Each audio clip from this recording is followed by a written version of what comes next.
you wanted the best, you've got the best podcast. The hottest podcast in the world.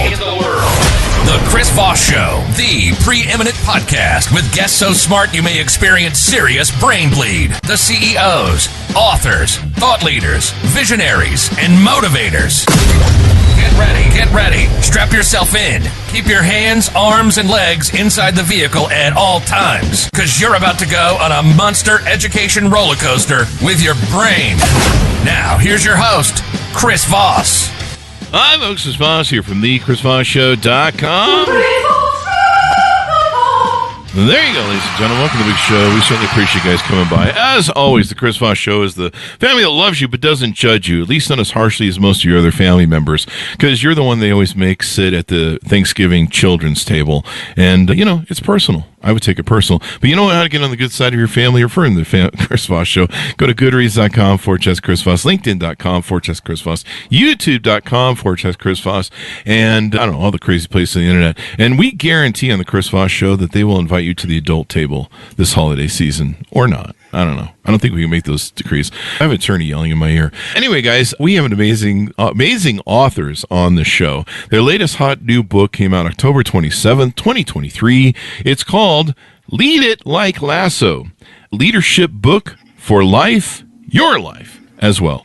We have Marnie Stockman on the show with us today and Nick Caniglio on the show with us today. Did I get that last name right, Nick? You nailed it, Chris. Nailed it. Let's score one for me for all the times I failed. There you go. So we're going to have both of them on the book. We'll be talking to them about that on the show. Marnie started her career in leadership with the toughest customers and employees of all, high school math students. Wow. Her passion for education and using data and humor to help others grow and succeed took her from the classroom to senior director of customer success of a leading education tech company, and now to co-founder and former CEO of Lifecycle Insights, a VCIO customer success platform for MSPs. She'll have to explain what all that means. Nick is a seasoned technology veteran with over 3 decades of experience in the ever-evolving world of IT. I know what that is. No, I don't. Born with an insatiable passion for problem-solving and gift for unraveling the mysteries behind technology's hiccups, including the mic problem I had earlier, Nick embarked in his tech odyssey in the early 1990s as a mainframe programmer, and he's done numerous hats. Welcome to the show, Nick and Marnie. How are you? Great. Thanks for having us. Yeah. Thanks for coming. We really appreciate it. All right. Thanks. Great show, folks. See you tomorrow. No, I'm just kidding. Give us .coms. Where do people want to find you on the interwebs? Yeah, itlikelasso.com, and we own all of the socials, Insta, Twitter, LinkedIn, Facebook, TikTok on Lead It Like Lasso. So easy. We keep it simple. There you go. There should be a song for this, I think. Isn't there like a what was this song? Do it like Jagger? Move like Jagger? Oh, yeah. You know that move like Jagger? Yeah. You know? There should be lead it like Lasso. Take that. They actually referenced that song in the show, so that's funny. Do they really? Yeah. I just came across this AI thing, and I'll have to pull up what it is, but you can literally use it. It's Sono or something. Here, let me pull it up. But you might be able to use this, but our audience will like it too as well. There's something I just found the other day that's really a hot new thing on Twitter and stuff, and it's called Suno at app Suno, SUNO .ai. And you can literally tell it to make songs and lingos for you, or whatever, you know what I mean? And so we went in and we told it to make a song for the Chris Voss Show podcast and how cool it is. And it made up all these lyrics and it wrote the song. And then you can choose what sort of genre you want to have, like metal or blues or I suppose rap or, whatever sort of musical thing is. So we had to make a bunch of Metallica styled the Chris Voss Show podcast. Enter Sandman, Chris Voss. Yeah, it was Enter Sandman. Yeah. It was really heavy stuff. So if you guys want to do that with your Lead It Like Lasso, I think a song should accompany this book. I think it's perfect. I love it. So getting back to the book, give us a 30,000 overview of what's inside the book, and I'll give both of you guys a stab at it. Yeah. Okay. It is we said it's a leadership book for life, your life. So as opposed to strictly being a business leadership book, we focus on personal leadership. Oh. So Ted Lasso, the character, was all about, it's not about the wins and losses, but helping everybody become the best version of themselves. And so we really focused on how to take a look at yourself and work on yourself, as opposed to, they always say in business, work on your business instead of in your business. And so we kind of took that approach with the leadership framework. And I'll let Nick talk about like the relatability of Ted Lasso and more on that. Okay. Yeah. I mean, I think that was what we tried. I mean, we watched the show Ted Lasso, and if you scour socials, and we didn't know this at the time, but there are millions of just diehard Ted Lasso fans. And I think what they talk about most is how they feel after watching the show. And I think a lot of that is the character development, right? Mm-hmm. And how they grew over time. And we kind of married the leadership framework that we had built over the years. Marnie and I have worked together for more than 10 years now. And we built an operating framework that was based on a leadership style. And when we wrote the book, we're like, hey, we're relative nobodies, right? I mean, we're not Chris Voss. People have never heard of us. No one's heard of me either. That's not true. About 5 people. Yeah, but we wanted to leave the reader, in a different way when they typically read a leadership book, right? Which is very theoretical and classroom oriented. We wanted to make them feel good and relate to it. And we used the show Ted Lasso as a reference, and people have really grasped onto that. There you go. And then let's just flesh out for anybody who hasn't seen the show because they lived under a rock or something, who this Ted Lasso show and person is about.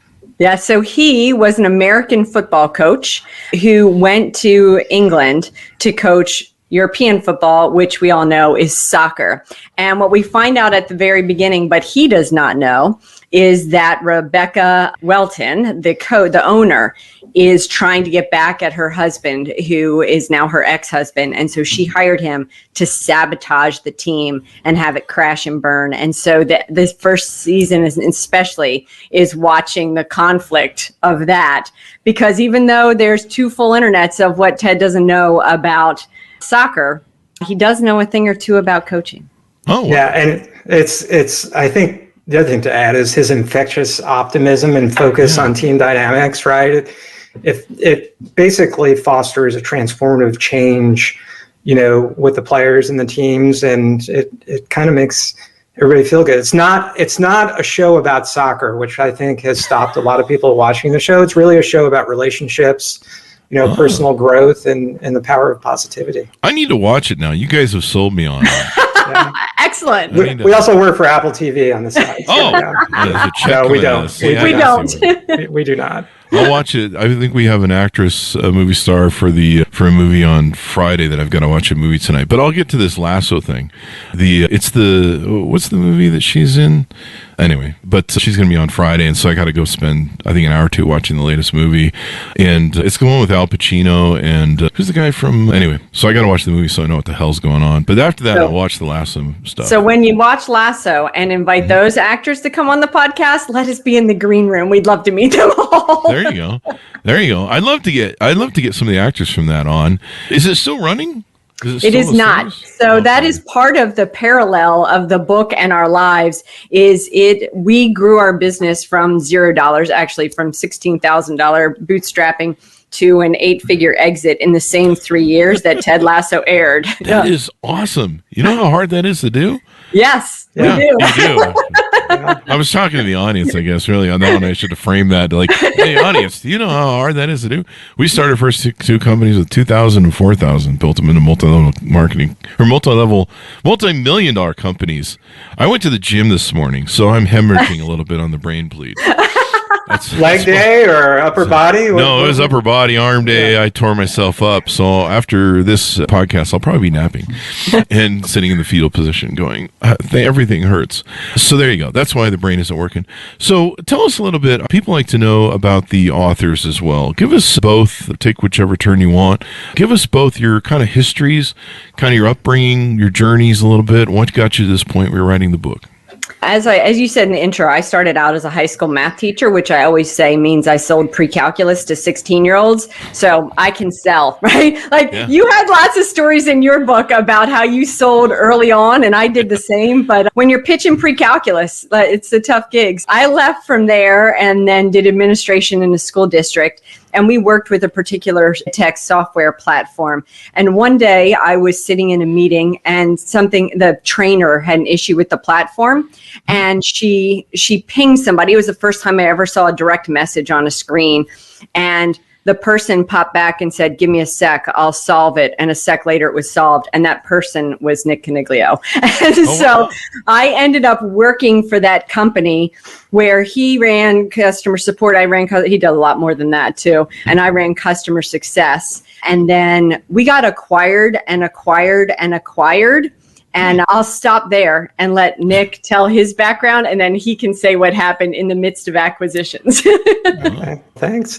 Yeah, I was a technologist. I was a computer science major, and it suited me perfectly. One of my first jobs out of school, I was programming mainframe computers. I interacted with 5 people, every day, drank 15 Coca-Colas, and which was perfect for me because I was shy, I was introverted. I think I went to high school. I had some classes where I said maybe 3 words, the entire school year. At some point, I realized that in order to grow and really achieve the things I wanted to achieve, I had to make a change. I went into consulting, and that's why I kind of learned the ins and outs of, communicating and translating between business and technology. And I found a knack, fortunately for me, working for small companies, single-digit employee number, that we kind of grew and scaled and ultimately sold. Learned a lot during that time. And then the third time that happened was the ed tech company that Marnie had mentioned. And after we were acquired, working for the Rupert Manions of the world, if I can interject that. That's the bad guy in Ted Lasso. That's the bad guy in Ted Lasso, the guy you don't want to work for. Yeah. But they really started, we felt a clash, right? Their core values, that what they stated publicly was all about building raving fans with their customer base. And Marnie and I were responsible for those fans. She managed customer success, and part of my responsibility was customer support. And we realized that the latest company that acquired us was dumping all this money into sales and cutting back the staff on the people the account managers, the success managers, the support team that were supporting these customers. And it was resulting in exactly the opposite of what their stated message was. Lack of success. Yes. So we had to come up with a way to fix it with limited resources. And we developed an operating framework, a business operating framework that was successful within this company. But we decided that we thought we can do this outside this company on our own. And that's kind of how we got into starting our business, which is a bit different because many people start a business kind of with a product fit in mind. They have a business idea. Yeah. We didn't at all. We started with an operating framework. We said, these are going to be our core values. This is how we're going to approach this. But we had no idea what we were going to do. And that's so important. I had read a lot of books preparing to be a CEO. I started a few small companies when I was young, but then I never gone to college, so I knew I had to develop my own MBA type thing.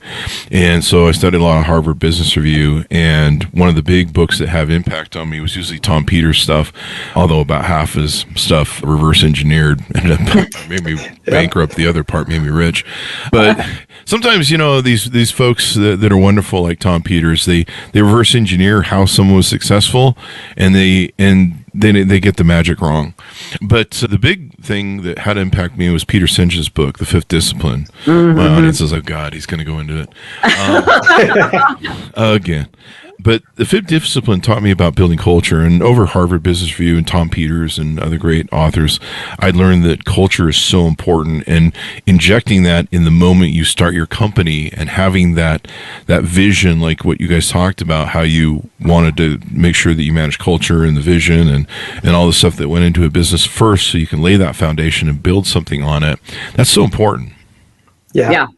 And and more than absolutely, and we led with culture, but it's also, I think one of the things that frustrated me just as my career evolved is, especially in technology, I would work with so many people who would focus just on their technical skills and ignore kind of their professional and character skills. And that was so frustrating because all the folks I worked with that excelled really focused on both and made a conscious effort to grow their character skills. And it felt like such a waste of talent. And so in addition to the culture, I think it's really important to talk about character skills, and that's what we try to outline in the book. I would agree with you. Yeah. Sorry. It's so funny how I'll ask so many leaders, what is your leadership style? I don't know. A lot of people I've had on the show that advise, leaders. I'll ask, do you get the same answers I do? Like, they don't know. They have an operating system. They usually just don't know what it is. They're flying on a they know their toolbox. They just don't know their toolbox, which is interesting because they haven't been intentional about it. It's just kind of, I guess, developed by default. Yeah, and it's interesting that there are tons of assessments out there to determine leadership style, et cetera. And everybody's got their favorite. And it really doesn't matter which one you do, as long as you focus a goal on working to improve the places where you have weaknesses. So in the book, we actually created an assessment of the five main characters from the show and defined their leadership styles. We've got the visionary transformer, the positivity guru, the optimistic achiever, et cetera. And people have told us we love getting tagged on, Facebook posts. Oh my gosh, I'm a Sam Obasanya, or Roy Kent, he's my spirit animal. So it's a lot of fun to have people think about which character they would be. And in the show, part of the secret sauce is the assistant coach and Coach Ted Lasso give books to each of the players to help them become the best version of themselves. And in the book, we say these are the books we would give the players if they were aiming to be a leader in business or life. I like that, how you have that alliance with those characters, because then anybody who's watched the show can put them together. And I think it makes it easier for them to understand, maybe, because they can see it play as it was played out through the media.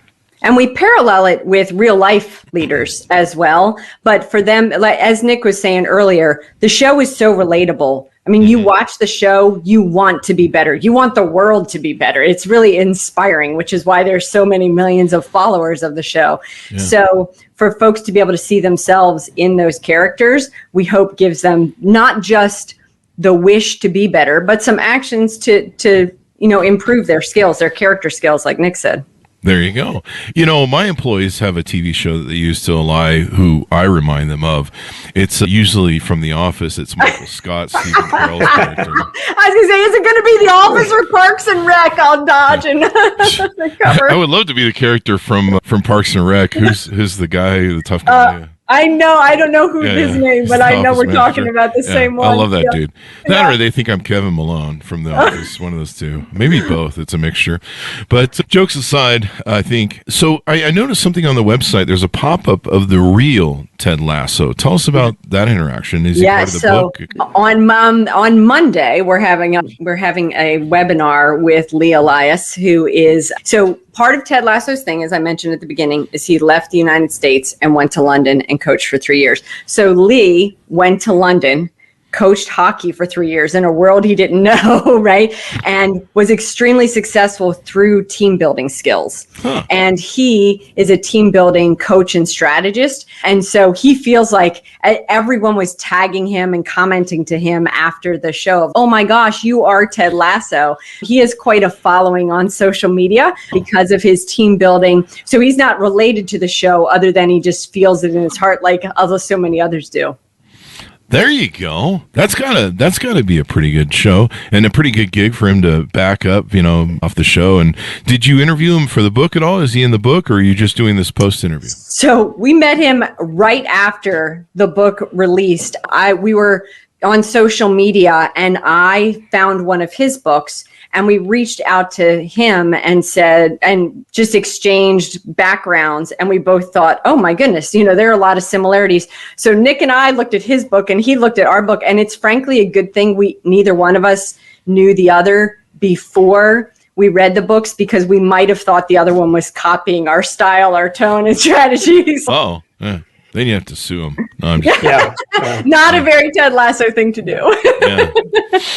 My people who think of me as a TV show think of the guy, any show from Dateline, pretty much. I don't know what that's about, but I'm sure the judge will get to it later.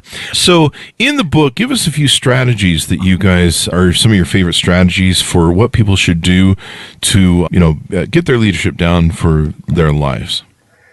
Yeah, I mean, I think so. Unlike a lot of leadership books, and we talked about this a little bit earlier, but we start off, instead of starting off with vision and purpose as kind of the foundation of the framework, we absolutely start off with core values. And to us, it goes back to the whole authenticity thing, right? I struggled a lot early in my career with imposter syndrome, right? I happened to be in a position where I kept getting promoted and being put in leadership position. And I really felt like a fraud. And I think part of the reason for that, I know part of the reason for it, was I didn't take the time to do the introspection to figure out what my guiding principles are, right? And that seems straightforward and easy. I know who I am, but time after time, we would run across people who really don't know how or really haven't put much thought into what their core values are. And we help them do that. And I think that's just the first part. And I think just in general, I'll let Marnie talk about some of the other activities that we have. But one of the other things about our book that we should have mentioned up front is we don't just outline our framework.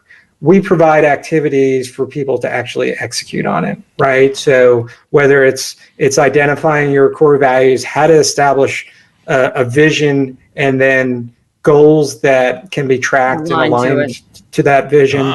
We have the whole notion of we feel it's very important as you define your vision and you set goals that you should have guide rails. So we talk about different strategies around projecting where you're going to be in the future and exercises to really put those guide rails in place. So if you get knocked off course, right? And who doesn't, right? When either personally or in business, you get so involved with the day-to-day, sometimes you lose where you ultimately want to go. But we provide activities that help you keep on track and execute the framework. And some of those are a lot more simplistic than you would think. Like you mentioned, you don't always have to do the Harvard MBA to learn a lesson. I mean, we put Mad Libs to a whole new level with a very fill in the blank. Let's do some brainstorming. One of my favorite activities is at the end, we basically have you Mad Libs a retirement speech. So you could say, I'm Chris Voss, and here, at age whatever, this is my retirement, and these are all of the things I've done.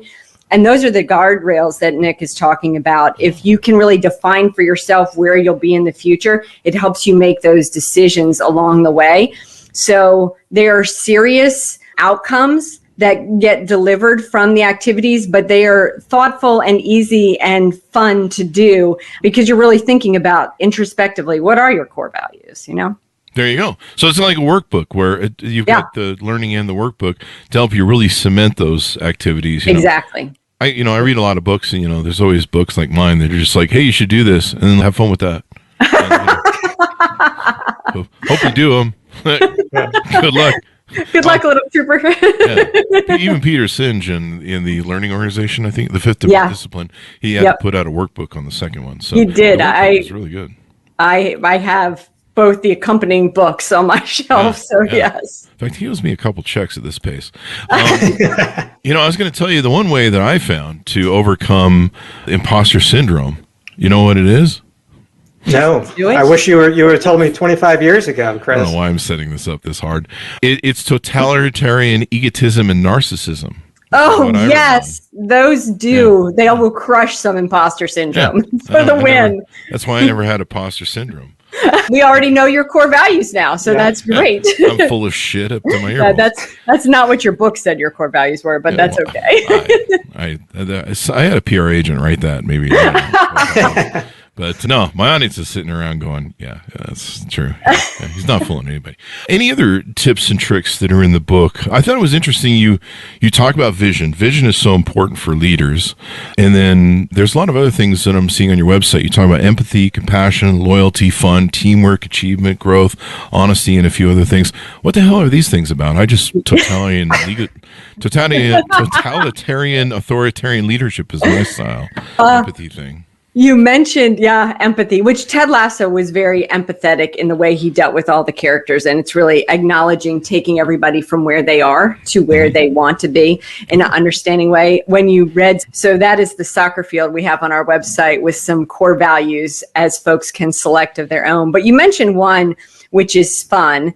And while we took business seriously, obviously, like we aimed at the beginning, we said, we're going to grow a business in 3 to 5 years to sell for 10 to 15 million. That was our goal. But we also didn't take ourselves too seriously. So our company was called Lifecycle Insights, and we bought the domain lifecycleinsights.sucks. And we had our partners write 1-star scathing reviews about what they hated about us. And they would say things like, I have to pay so many taxes because I'm making so much money with your software, like really mocked us the whole way. Wow. And it's not when we say fun was one of the, our strategies, it was not that we had ping pong tables in our office because we all worked from home and only one of us had a ping pong table. But we would do, we didn't take ourselves too seriously, and our messaging was really light and fun. Maybe you should have a ping pong coach come out for this. No, I'm just kidding. There's a few quotes I think that are from the book that I'm reading on your website. Here's one that's a favorite. I'm not sure why. A vision is a beacon that leads individuals or organizations towards a higher aspiration. I love that quote. It could be that you wrote Beacons of Leadership. So that Is that what it is? Uh-oh, we're getting sued now. Shameless plug in there. It's my show, so I'll pay myself for that one. This is an interesting one, though. Leadership isn't a title; it's a way of life. I can't remember if I talked about this in my book, but I used to have a picture that sat on the edge of my desk when we really were starting to hit scale, and it was a picture, I think, of a wolf, and I still have it in storage. I guess I don't love it that much. It's not on my desk anymore, but there's no room. But it said something to the effect that you have to earn your title every day. Just because you get a title doesn't mean that it's yours. And I think a lot of people, they fall in that trap when they get a title of manager or CEO or, whatever it is, they're like, I must be that. That's part of the totalitarian egotism. And they don't realize they have to earn it every day. They have to go out, they have to work their team, they have to earn their position every single day. Even with me being an entrepreneur where I could just be an egotist and no one could fire me. You still had to have that if you wanted to get the highest performance out of your team. But not just that, you don't have to have the title to be a leader. Right? Love it. So in the company, when Nick and I worked together, it was the first acquisition that we went through together, and it was tough, right? Emotionally, it was not easy for folks. And Nick, you want to tell them what we did with Performance Pete, the mascot? There's a mascot.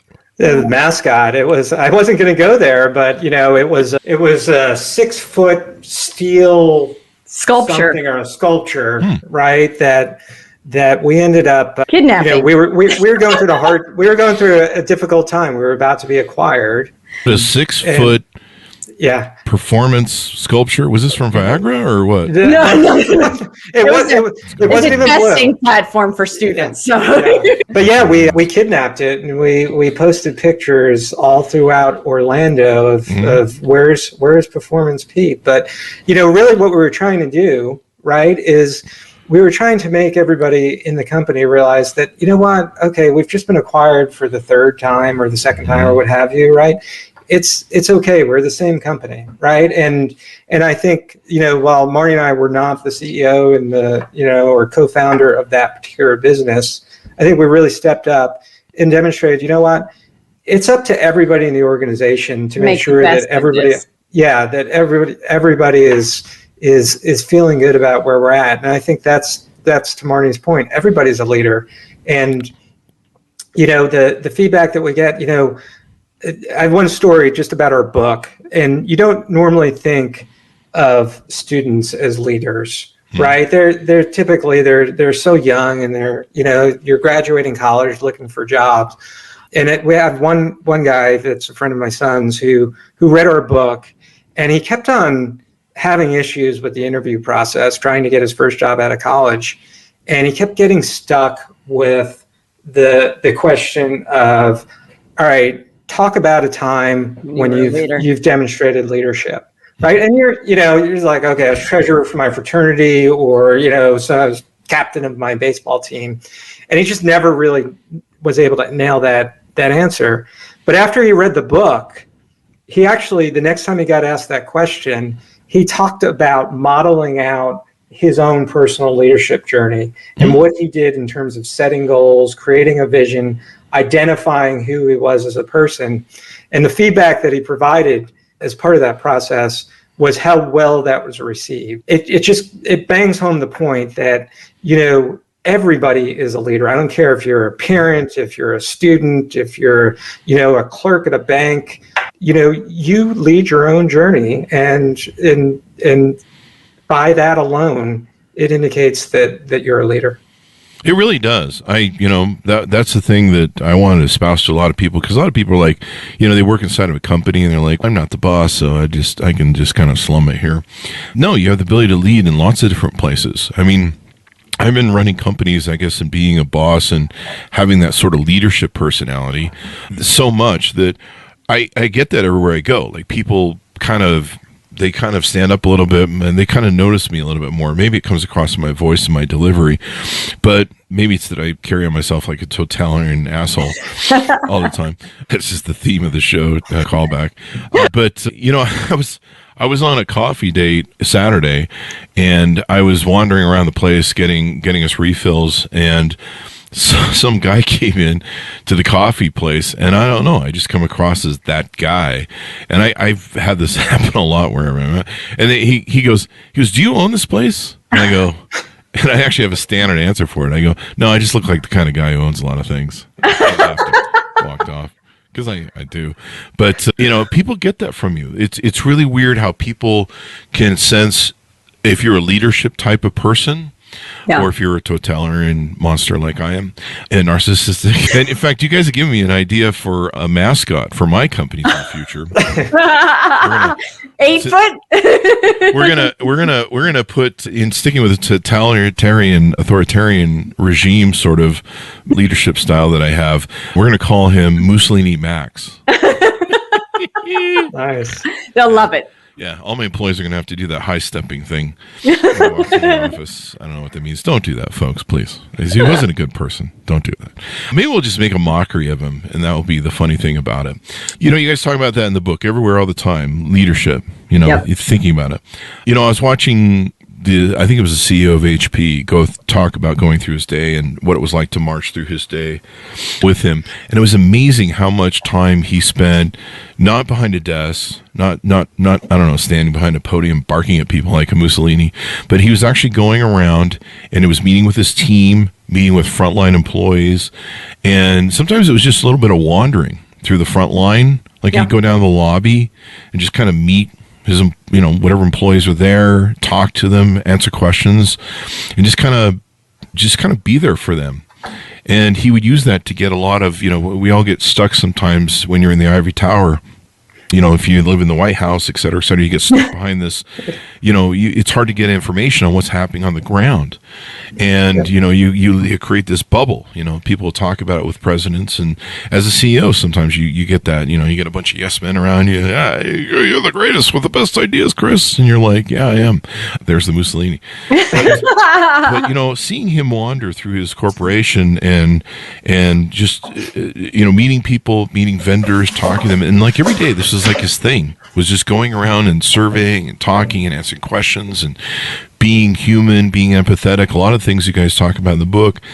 It just really made me really rethink leadership, because I always thought of leadership as, the Mussolini style. I know I keep going back to that, but seriously, I always thought of getting my little box everywhere I go, my little soapbox, and giving the big speeches, and the always shoving vision up people's ass, and trying to hey, and always the big rah sort of thing.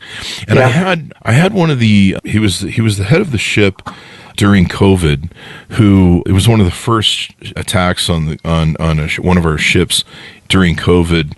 It was a Navy captain who oversaw I think it was the Theodore Roosevelt, if you remember that, and the chain of command wasn't going up to the Pentagon fast enough as COVID was ravaging the ship, and so he wrote a letter directly to COVID, and the president got involved at that time. An orange-haired guy, you may have heard of him, and I think he's bankrupt or something.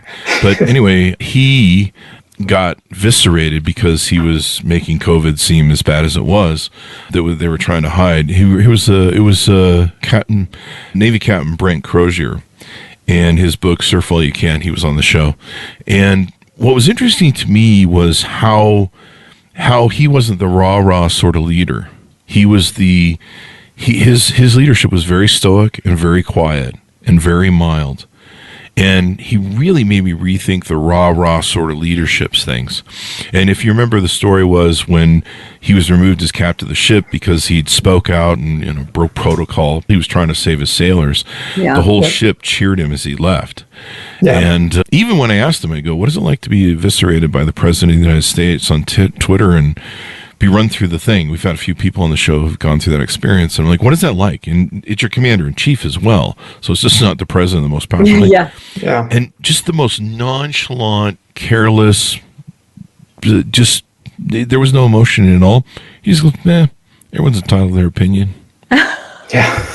I was like, the whole world would be a better place if everyone could take feedback like that. And so it really made me think less about how you don't need to be that leader who's the rah-rah cheerleader, barking orders, barking vision, blasting people in their face all the time, trying to get control, sending out PR things. Some of the things you espouse in the book and the Lasso thing of, listening, empathy, all these different facets that kind of turn you out as a better leader. Yeah, no doubt. And go ahead, Marnie. I was going to say Jim Collins' book, Good to Great. The difference between a level 4 and a level 5 leader is humility and force of will, right? So I think the humility shows the not the rah-rah. Nick, I doubt that's what you were going to say. No, I was just going to add, right? We were talking earlier about you have to earn your respect. You earn your title of leader every day. And, what you talked about, Chris, is the difference between the traditional old style command and control leadership, who speak, compared to the more modern leadership who listens, right? It's the old style of, hey, all I'm concerned about is outcomes versus the new style, which is, all right, I'm very concerned about the growth and development of my team. And to us, it's the difference. Although you're technically a leader because you have the title, what we're talking about is the difference between a manager, right? Somebody who's very task oriented and barks out orders versus a leader, somebody who inspires. And I think your story and anecdote is very much aligned with the exact messages that we try to get across in our book. There you go. Servant leadership, they call it a lot nowadays. Yep. And, between the things that we're talking about, compassion, empathy, loyalty, fun, teamwork, achievement, honesty, growth, and a partridge in a pear tree. These are all things that, we've kind of learned over the decades in age that they bring out the best in the human condition, in the human ability, and they bring out the best in human beings. And so many people, I wish I'd pull the stat because we quote it so often on the show, but most people leave a job because they're sick of the poor leadership. Oh, absolutely. Yeah. And it really comes down to that. I mean, and there's so many companies I've seen that have failed, and really the person who's responsible for it is the CEO at the top. Yep. And you're like, you've really ruined like everything. And it's you. But sadly, a lot of times they lay off so many people and they put, their employees through the thing first. And usually after they lay off and fire enough people, the board starts going, maybe it's the CEO. Maybe it's them. Like, you should have started there first. So final thoughts as we go out on the book, any tease outs maybe we didn't talk about or any topics we want to cover. Are you guys doing coaching or advising or consulting? I noticed there's some different things on the website on resources. So we are currently building a masterclass. So folks that are interested in learning more about their own personal leadership, they should follow us at Lead It Like Lasso lasso.com. I did want to say one thing you had mentioned. When you're the leader that is the, Nick said, command and control type of leader, folks don't often believe that they can challenge you. And so the entire growth of the company is limited by your own limitations. And so in Ted Lasso, there's a group called the Diamond Dogs, and it's the other folks that he trusts in. And to have someone that you trust and are vulnerable enough, or a team that you trust and are vulnerable enough to give you honest feedback to help push you to the best version of you, I think is really critical for any human, not just someone with the leadership title. Maybe you should have a Diamond Dogs mascot. There you go. That we then can kidnap and pull around Atlanta. Yeah, this is why I get paid the extra $5 more than most people for these ideas. They're brilliant. They're only worth $5. The Diamond Dogs mascot. Yeah, I should have a mascot, because the mascot, could walk around and, I don't know, he can entertain people and keep them motivated, and I'll just sit in my office and scheme things where I'll just have a cat. My evil plans of Mussolini Max coming to you. I don't know what that means. But thank you guys for coming on the show. Give us your .coms. Where can people find you on the interwebs? Yep, leaditlikelasso.com, and then all the socials at Lead It Like Lasso. And of course, we're both on LinkedIn with relatively recognizable names. There you go. And I got both of your guys in there? Everybody's in? Yes. Everybody's there you go. You know what you could do? That you could take the mustache that's on the cover of the book and you just wear it everywhere as, I don't know, a branding symbol or something. We do have, I must ask you a question ideas. Yeah, there you go. If you guys come back on the show, we're going to make you wear the mustache. Okay, deal. So, both of you. I'll wear one too. Wait, I already have one. Does a goatee count? I'll work on it. I hope so. Okay. See, there's pills you can take that can fix that too. I'll just grab my cardboard one that's in the kitchen. Get some testosterone, start shooting that up. You'll have hair in no time. So there you go. Thank you both for coming on the show. We really appreciate it. It's been a lot of fun. Thanks for having me. We appreciate you, Chris. Thanks. There you go, folks. And order wherever fine books are sold. Stay away those alleyway bookstores, because you might need a tetanus shot or you might get mugged. So there you go. Go to the good ones. You can find on Amazon at let's recut that. The book is entitled Lead It Like Lasso, a leadership book for life, your life. Out October 27th, 2023. Thanks for tuning in. Go to goodreads.com/Chris Voss, LinkedIn.com/Chris Voss, all those crazy places on the show or on the internet. And refer the show to your family, friends, and relatives, or else. I don't know what that means. I'm just kidding. Take care. Be good to each other. Stay safe. We'll see you guys next time.